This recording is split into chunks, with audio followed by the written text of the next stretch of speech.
Hey everybody, Charles Calhoun, aka the Shadetree Pro, here at the beautiful Grand Vista Marriott in Orlando, Florida, where I own and operate my teaching business under the Shadetree.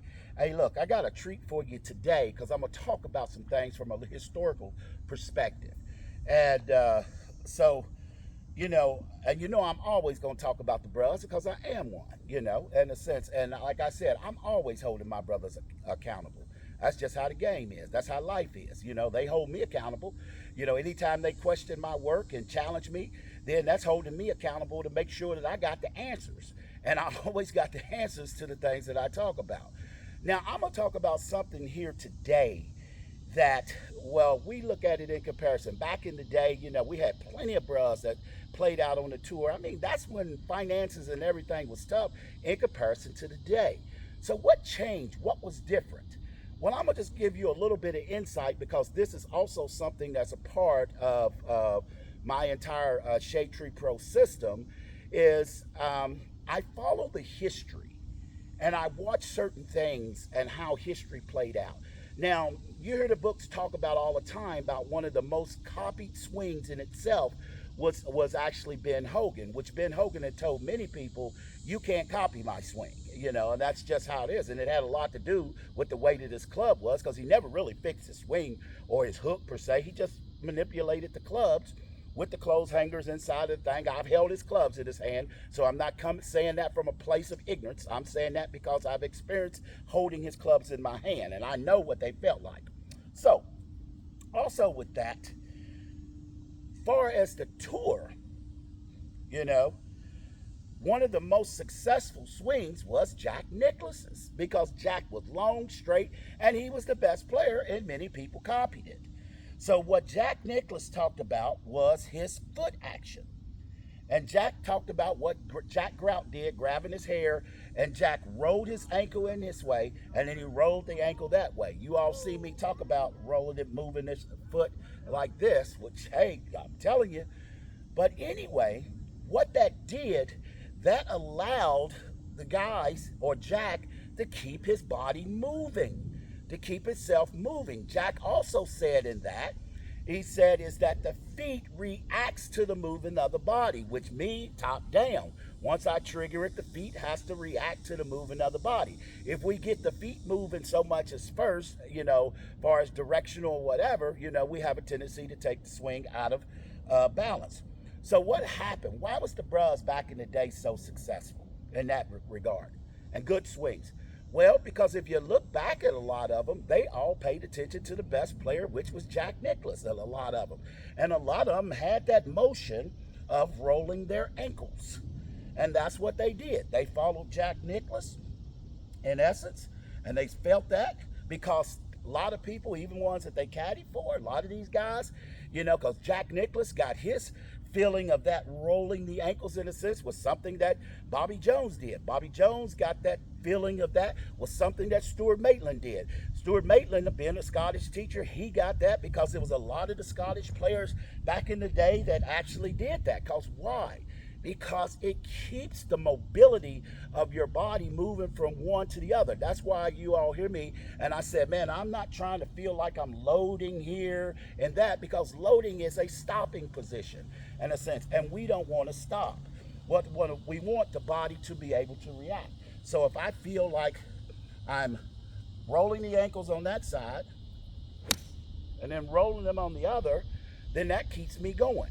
Well, if you go back and you look at some of even with Jimmy Thorpe with his funky looking swing, he still did that. When you look at somebody like even James Black, you could see James Black, he still had that motion. They always moved their feet. Even the videos I've seen of Ted Rose, they always felt that moving of the feet. Jack Nicklaus was, and people just don't know how straight he was. And but the man was incredible. But that sensation of being able to keep that feet moving to where, like I said, rolling the ankle on the left foot, rolling it on the right foot, it falls right into play with my Shadetree Pro top down stack and shift. we're not trying to keep the feet stable. But a lot of the young brothers that's learning today, they're learning from what they're saying here. They're all trying to keep everything, low, low, low, low, so they can explode, explode, explode. And then now your timing is off. You're not going to be consistent, and you're not consistent. You may play good one day, but you can't time this every single time. It's not going to happen. You can't time this every single time. That's just not going to happen. But my feet being on the ground and feeling the rhythm, the timing, and the tempo of when this bends and then this bends, of rolling the ankles, there is a way that you can get some relief of timing while you're doing it. And so if someone asks me, why is a lot of the bros that's not where they need to be? Well, it's not only just the bros, it's many others, because the teaching is moving away from what works, and they're going to something that sounds good, that looks good on a video game, that sounds explosive. But the thing is, explosive in a sense, we're not looking for that as much as we're looking for something that creates performance. That's what we need, performance and consistency. So in my top-down stack and shift book of what I'm writing, I have added some of my top-down initiations, especially the trigger moves and all that. Some certain things I've added to Jack Nicklaus's moving of the feet, that's been passed on down from person to person to person. Because think about it, back in the 80s, early 70s and all that, man, Jack was the best. In book he wrote, Golf My Way, he talked about these things. And the most important thing, and I still believe it's, like I said, is the simple fact of moving and rolling those ankles, keeping everything consistent. And it's just phenomenal. Only difference is, like I said, just because something works doesn't mean it can't be improved. So I use my top down and the information I learned, especially with a good dead fingers grip, with a good setup, my anatomical end setup. And now the other part is now I'm showing you all how I move and how I move the body. That's fine.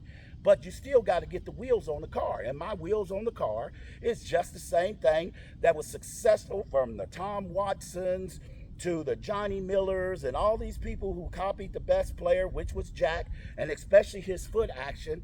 All I'm doing is just add a new set of Pirellis on the top, on the wheels. That's it, to get this thing rolling. And like I said, got a new body on top of it to be able to make it perform, even if I'm making the softest little shots like this right here,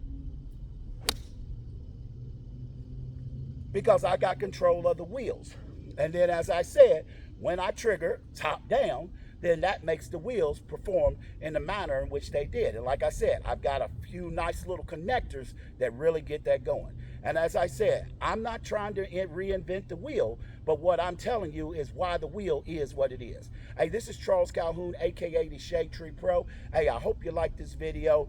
Definitely go out and give that a try. Because remember, people, you don't have to hit golf balls to be able to feel what it feels like to roll this ankle in, roll it there. You can go watch Jack Nicklaus's video, but you can learn how to do this and do it all day long, just doing nothing. I'm telling you right now, this right here will improve your game with a good dead fingers grip, a good anatomical ends of understanding how you address the golf ball, good ball location, with that good setup, like I say, in your grip, and then you learn how to take it away with this, and you learn how to swing. And then you just get that rhythm and that timing and that tempo. And like I said, somewhere within here, you're going to be able to get the ball. Now, this right here falls into the anatomy of how we move even directionally. So it's all there for you.